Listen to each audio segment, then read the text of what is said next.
Best I can remember being told that creek set right in. And then they started putting graves. You'll see some old markers, and then the old markers over here.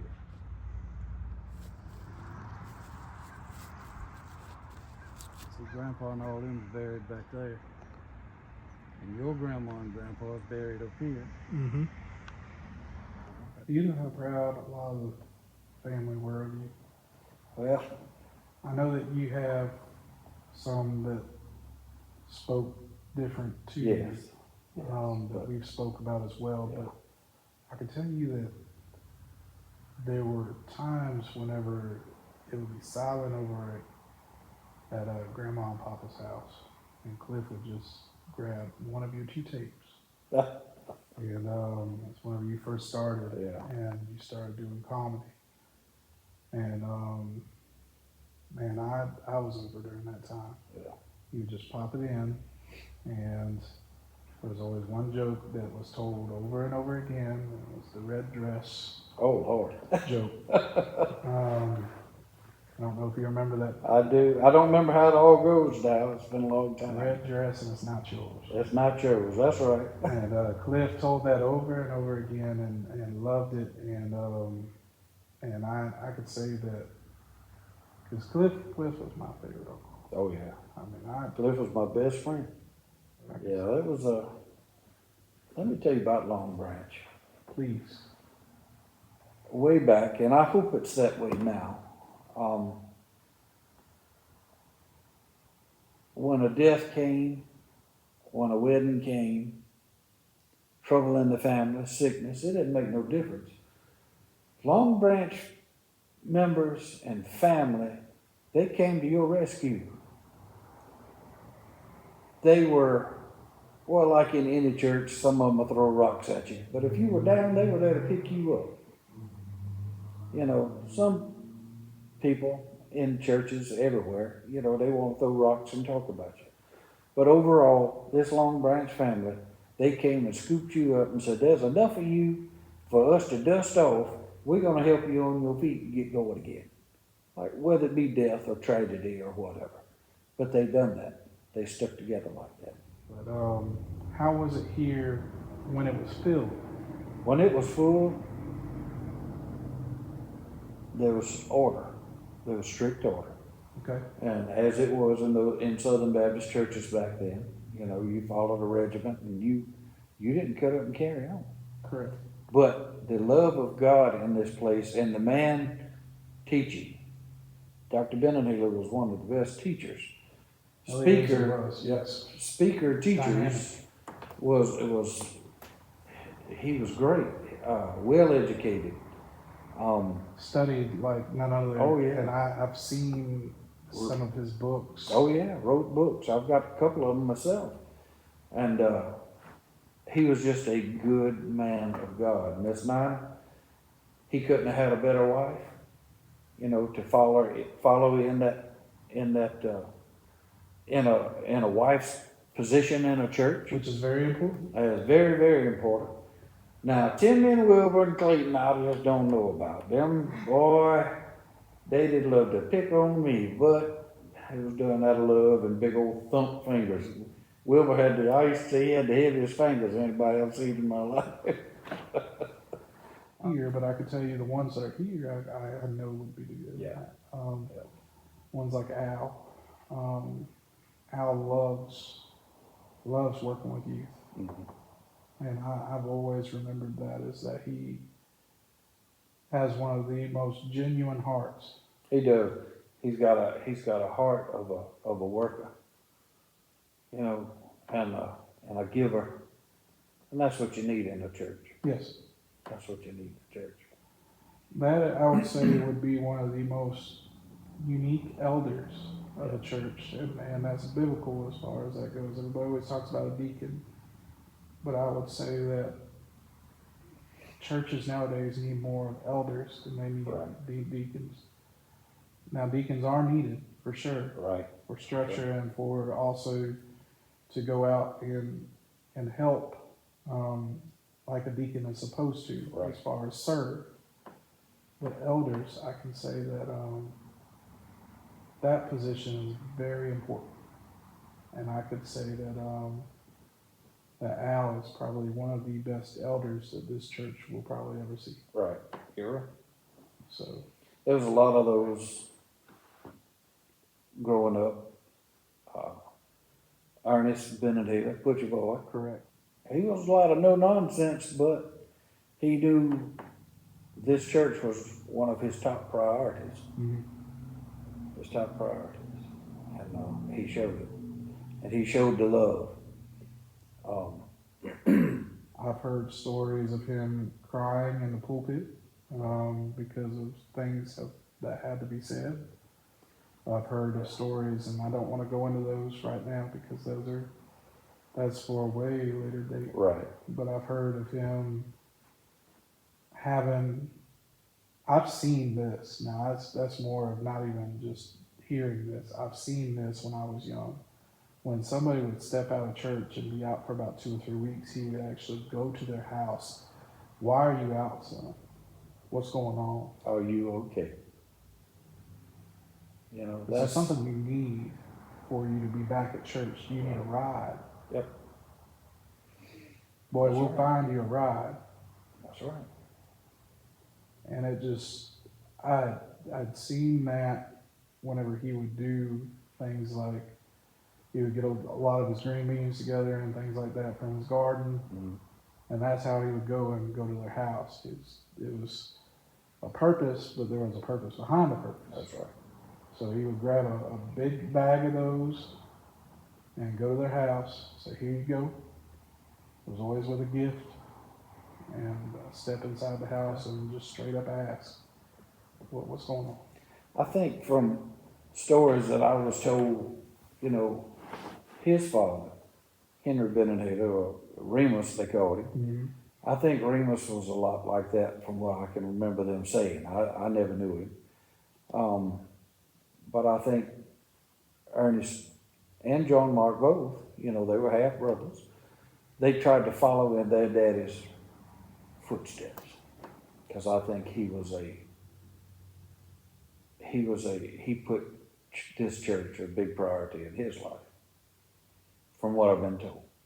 So, It's one of the most solid things that I can hear. yeah. Tell me if you don't mind. Now, there's plenty of funny stories from this church, but if you don't mind telling me, and if you need to change language, that's I will. fine. And I really would love to hear any of those. You can pick whichever one that you want to tell about it, and that you feel comfortable telling. One that I got in trouble for Okay. happened back. This was a Sunday night, and I was back there, and we were singing the song "Breathe on Me," Holy Spirit, breathe on me. Well, you know about where this is going. Yes, I do.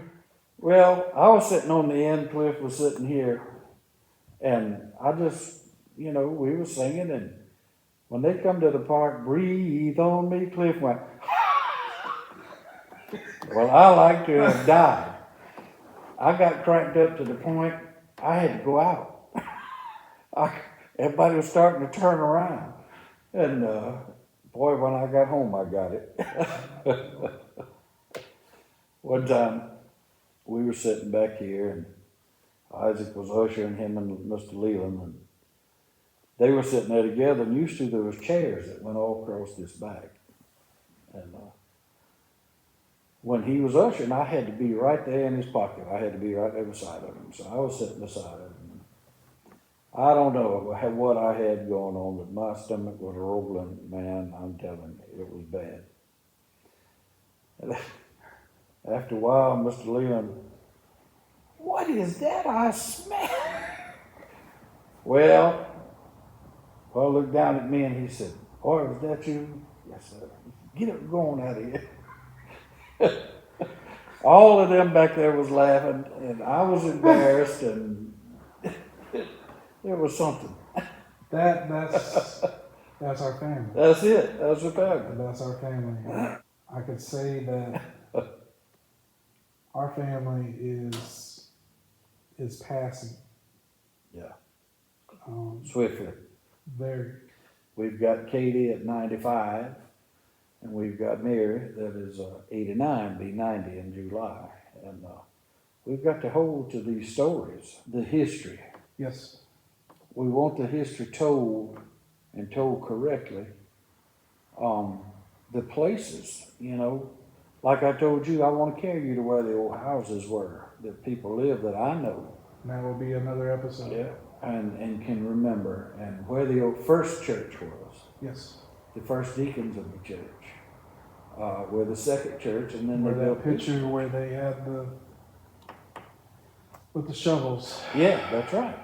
Remus Yes. had the shovel, your great grandfather.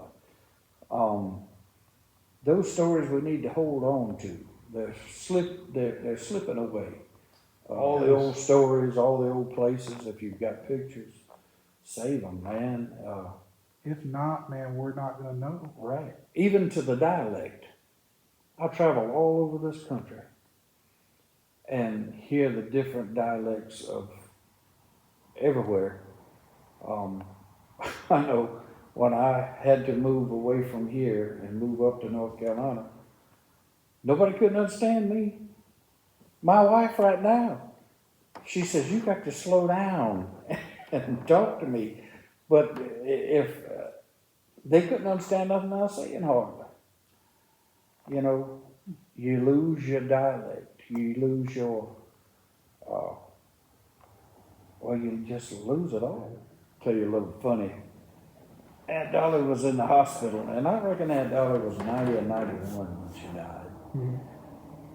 She was in the hospital, and do you remember Roland at all? Their baby brother, Roland? I do not. Roland was dark, like Isaac was. And anyway, Aunt Dolly was in the hospital, and I went in there, and she had gout all over her body, kind of bad, hurting, a lot of pain. And she was moaning, and Katie was trying to comfort her, you know. So I got right down over her. I said, Aunt Dolly, you know who this is? Yeah. I said, who is it? She said, it's Roland. And I said, Roland? I said, Katie said, Mama, look at him. He ain't Roland. Look how dark Roland is. But that'll always stick in my mind. That's enough. Hen Benenhaley, he's the one that made it where the Turks could go to a movie with white folks. Best I can recollect that I was told is some of them went to try to get into movies and they wouldn't let them in. And they went to the black one and they wouldn't let them in that one. So Mr. Hen went to a lawyer and had a lawyer draw up papers that the Turks were considered as white and they would be able to enter into the white movies. And that's how they got into the movies. That's right. That's just hard to even think about, that they had not just 2 bathrooms, but 3. Yeah. They had not just 2 water fountains, but 3 different water fountains. Right. They had not just, and if they only had 2 bathrooms inside of the building, you had to go outside, or you had to go to a different building in order to use the bathroom. Right. At the hospital here, they were only, I think, seemed like it was only 3 rooms for Turks in that whole hospital. You know, but thank God all that's changed. It has. And these are some of the things that we're missing out on. That's right. So it needs to be told. The history needs to be told. It does. You know, just like it was. And like we said earlier, those older ones are slipping away, and you don't want to lose those stories. No, you don't. And, you know, especially people were there and lived through it. You don't want to lose those. Did you have any moments remembering Isaac, Lawrence, Leah, or Lily, where they were praising Jesus and you saw them worshiping and you were humbled by it?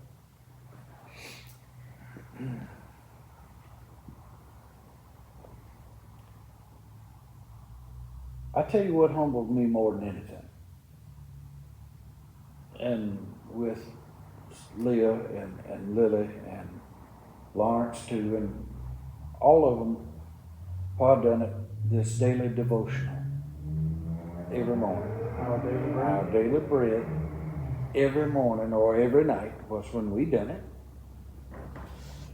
That sent, I remember that more than anything else. You know, the time that they took, like I told you, we sat down every night and read the Bible and prayed. I don't do that now. I don't do that now. But as a child, that's the way we were taught, and every household did it. I know at your grandma and granddaddy's, I'll tell you about ours. they had devotional. You know, Lily every morning sat at that table after breakfast She did. and done it. Sister done the same. Well, she moved from the table to the chair. Yeah. When she got older, she was hurting, and a lot of people didn't realize how much she was hurting. Yeah. She would never tell anybody. That was one thing that really stuck out to me and really hurt me, is that she would never tell anybody how hurt she actually was. And if she ever did complain, what she really was hurt. And that's what really tore me to pieces, is that I remember before she went in the hospital, that's all I will say. I remember before she went in, and the hurt and the pain that she had. Oh, it was. Cliff called me, Excruciating. yep, as they were going to the first little doctor's office. Yes. And then he would keep me informed, and then, wow, I mean, it was quick. It was very quick, but what you spoke about as far as with Isaac, we would do, and of course, Cliff got me into pro wrestling, of course. And Harold still picks at me about it to this day, because I knew more about pro wrestling about from the 90s, and they would pick at me because they would sit me down, and Cliff would, and I watched, and you know how he'd always do the tap and stuff like that, and he'd ask me a question and I'd just ramble. And but what we would do is those Monday nights, I remember, because Grandma always made, for Sunday dinner, she would always make me mac and cheese and ham, and she would always cut up the ham and the mac and cheese for Monday nights. Yep. And had sweet tea ready for me and everything too. And I'd ask Mama, I said, Mama, can I go over to Grandma's? Just walk over to Grandma's and spend some time with Cliff and watch wrestling. Mm. I'll see you at 11, son. She knew. Yeah. Because what I would do is go over there, but man, at 9 o'clock, they would stop, because that would be right before they go to bed. Because the only reason why I know it was 9 is because 8 o'clock to 9 o'clock was WCW. Mm-hmm. And then it would always go over, and Cliff would change the channel to WWF. When he changed the channel, he would turn down the TV and just sit and hum, and I would remember he would hum. Yeah. He hummed a lot. And people didn't realize it was because of his throat, Yeah. and because of that disease, would actually close. Yeah. Cal hummed. And that was the reason why. Yep. Cal hummed a lot too. He taught me how to bird whistle too, and Oh, Lord. so he taught me how to do that. And but man, it was humbling, because Papa would read part of the scripture, and then pray.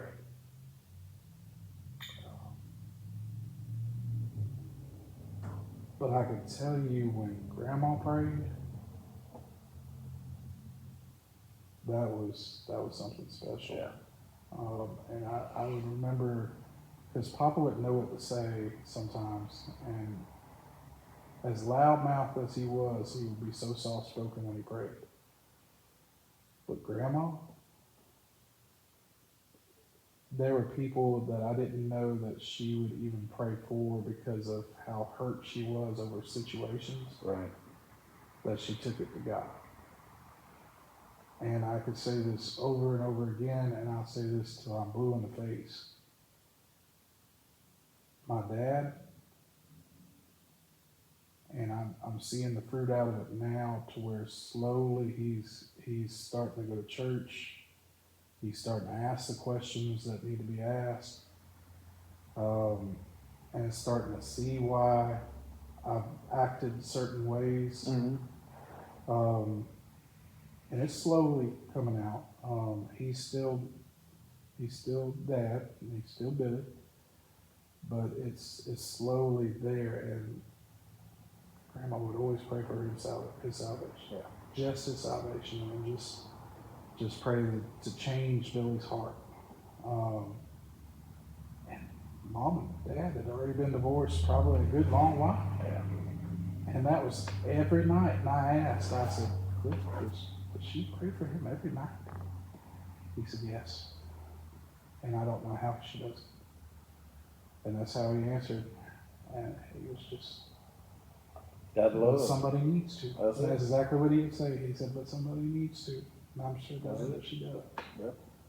And it was hard, because some of the things that they had put each other through, that's not just how they put Dad through, but how they put each other through Right. during that time period. But that was something. But that's another story, another day. Yeah. But man, that just to hear her pray like that, and I got to hear Isaac pray a couple of times only because of here, and the way Isaac would pray here, you gotta understand, I laughed only because he had all those pins. That's right. But 59 years, I think. He'd fall asleep, and then the next thing I would hear is either, I remember it was Smith that said it. Isaac, would you close us in prayer? Huh? Dear Lord. And that's what he would do, and he would finally just start praying right afterwards, and it was just, and he was snoring, legit snoring, not even a few seconds before that. And it was, I know now it was because, I mean, he really was tired. Yeah. Because of the way that he lived. He lived a hard life. He worked very hard and took care of a lot of people. Took care of his mom and daddy. Took care of me. Took care of us. Yep. And a lot of people don't realize that either. And I'm the nights that, you know, we'd always read the Bible and pray before I went to bed. He loved to sit up and watch Johnny Carson. Well, I needed to be in the bed, you know, as a kid. But the nights that I've laid in that little bed and heard him pray, you just don't forget stuff like that. That stuff stays with you. And it meant something, because he called names of people, you know, that needed prayer. And it was wonderful, man. That's something that you probably never forget. And No, that's you don't something that I need to. That's something that I hope that I can either sit with both David and Glenn about. Yeah. To where if they can tell me about Aunt Leah. Yeah. Because I could say, and Harold, I need to sit with Harold and see how Lawrence was with it, because that family, I don't know what it was, man. I know that everybody always talks about how dynamic, you know, Papa's side was, and all his family, and Ethel and everybody. Mm-hmm. But I could say those four human beings, as far as Grandma, Leah, Lawrence, and Isaac, it sends chills down my spine every time I think about them, because they were some of the most God-fearing people that I've seen, those four. Yep. And it is very hard, because of some of the things I've seen that I won't speak of, her go through. Mm-hmm. That sends even more chills down my spine, because of how a good woman like that would have to go through some of the things that she had to go through. And that is something that really spoke to me, because I got to know Cliff very well, and I wish I had gotten to know Grandma just as well. I did get to know her extremely because she loved me dearly, Yes. and she I did. loved her dearly. But I can say that when I got older, I gravitated more towards Cliff because I understood him. That's right. I saw the heartbreak that he was going through, and I understood it. Nikki, on the other hand, I could say that she gravitated towards Grandma a lot, and it broke her heart Yeah. tremendously whenever that woman passed. And both of us were hurting because we just lost Grandma, and then right afterwards we lost Cliff. Right. So I don't both of even us think were it was a hurting. year, maybe. Her daddy, Mhm. Grandpa Murray, he was getting sick. And he was the type of man is when he left this church and got home, he pulled his suit, Sunday clothes off, put them on the hanger, hung them back up in the closet. Mhm. Sunday night, he'd pull them all back out, he'd put them right back on, and then when he got done, he'd hang them back up again. Mm. When he went to the hospital, he took his suit, his shirt, and his hat, and a tie, and laid it on his bed. What he wanted to be buried in, because he knew he wasn't coming back. And that's another intimate thing that a lot of our family do, and I'm so glad that they do it. Most of them will have everything written out beforehand. Yeah. Oh yeah, they all had it written out. Sure did. The way that I deal with death, and you know, we've been through a whole lot of it. Recently, and it's Yeah. been within 20 years, it's been just back to back, Back back to to back. back. Is like Libby, like Cal and Cliff, different ones that were so sick. Lily, sister, you know, sister was gone quick. You know, Very. a day after Christmas, I think. But when they closed their eyes here, in a breath, they closed their eyes here and woke up over there with a body, a glorified body. You can't. That's how I you can't- think about it. Yeah, you just And can't help but praise. That's it. That's right. It's hard, and that's one of the hardest things that you have to do, especially, I mean, it's your family. Yep. It's your loved ones, and you want them here, but man, it's like, yeah, you want them here, but you want them here for those moments. But a moment here is like just a millisecond there. Yeah, that's right. If I could, and I've said this before too, if I could go to a door and open it up and holler and call for one of them to come back to me, I wouldn't do it. Wouldn't do it. A lot of those regrets I have myself. I didn't even.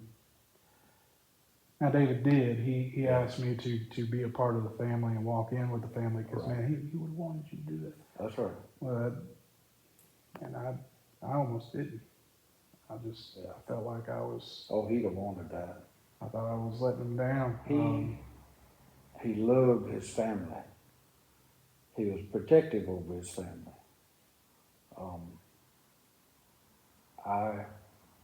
He would have wanted you to have done that. And I feel like that I have huge regrets. I was working for Merle Haggard at that time, and I had just gone through a divorce and was broke. And we were way off somewhere when Harold called me, and when he died, and the plane ticket seemed like to me one way, or may have been both ways, some over $1,000. I didn't have $1,000 back then. That was back whenever plane rides Yeah. were that expensive. And Merle Haggard told me, and he was that kind of man, he said, son, I'll pay for it. Don't you worry about it. But I hated to put that on him. You know, that was I wish I'd have done it now because, you know, he gladly would have done it. But I felt like I was putting on him to have done that. But that's a huge, huge regret that I have. And I called and talked to Harold about it. And, you know, he told me, he said he would have understood that kind of money. He would have understood that. But it's Out of all still, the people he would have. yeah, that was a hard thing, you know. You let your daddy down, man. You don't get over that.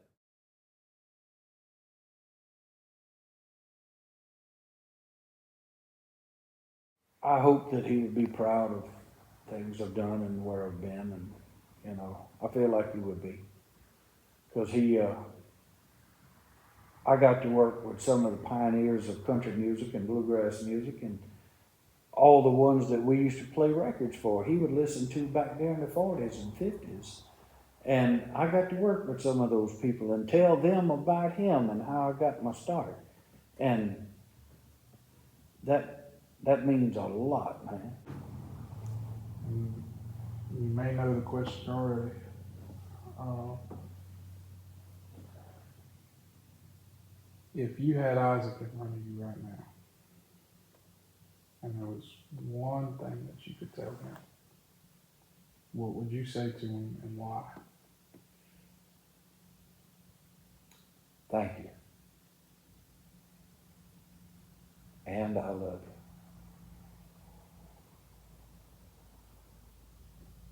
you. He took a little boy and tried to make a man out of him and showed him the love that a father should give a son.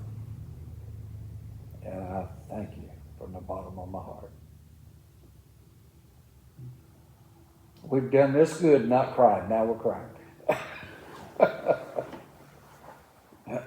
lot of people don't realize why, though. It's just Isaac was very misunderstood. Oh yeah, he was. He had his peculiar ways, you know, but he was wonderful to me. Wonderful to a lot of people. Yep. And I know that your story, from a boy that needed a family. Yeah. Boy, I got one. I Very got one. quickly. I did, very quickly. When he realized there was a need, he took it. He took it and he run with it.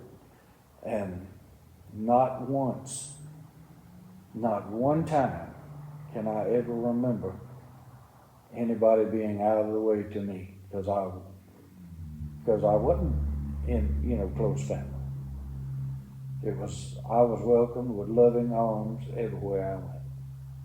See, that's the problem right there. And I say that's the problem.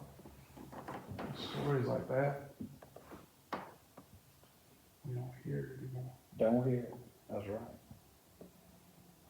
How many right now, a single man, living with his mom and daddy, well, she had passed at that age, at that time, but grandpa was still there.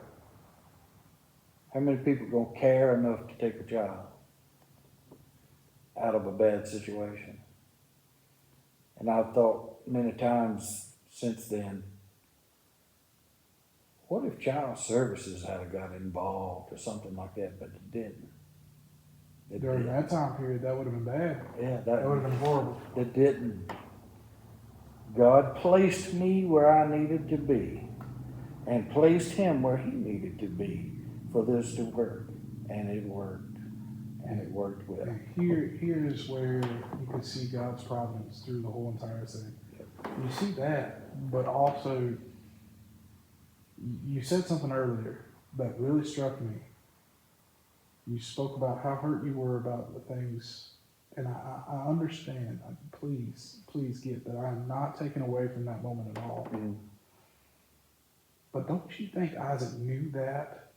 The things that you went through and had to go through to be the man that you are now, and understood the fact that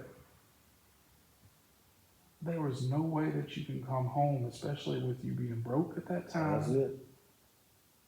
And him understanding the lifestyle that God had placed you at right during that time and place, right then and there.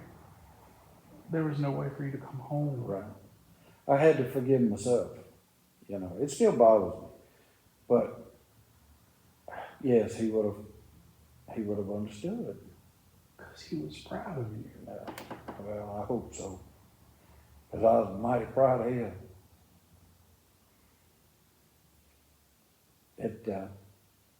Them big shoes to fill.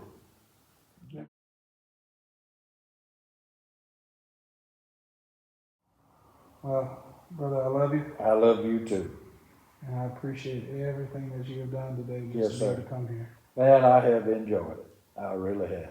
Good, because I have as well. Yep. Good to see you, cuz. Good to see you, and welcome to Turkville. Thank you.